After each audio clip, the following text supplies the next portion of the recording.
So I'm an agnostic. Uh-huh. I definitely agreed with what you were saying about does truth exist, and how I would definitely believe in God if there was evidence that He exists. Okay, good.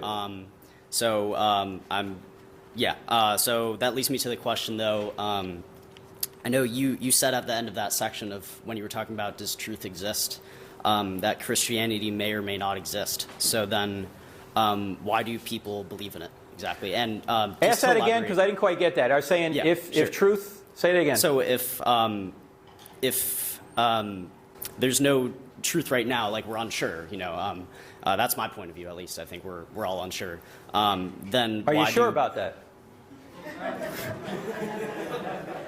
Yes. You're sure? So you're Yes. sure about something. Okay, go ahead. Keep going. No, yeah, I am sure about that, yes. All right. I know that sounds weird, but that's the reality of it. I mean, so then why do people believe in Christianity if there's no truth yet, although there may be eventually? Yeah. Well, I don't agree there's no truth yet. I think there's plenty of truth. I mean, there's truths about Christianity that I think are pretty well established.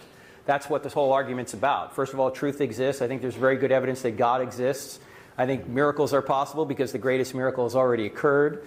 And I think the evidence from the first century, not just from the Christian writers, but some of the non-Christian writers, are echoing what the Christian writers have said. And I think because of the explosive growth of Christianity out of Jerusalem, that there's good evidence that Jesus actually rose from the dead. And therefore, if He rose from the dead, whatever He teaches is true. So I'm just going with what He said.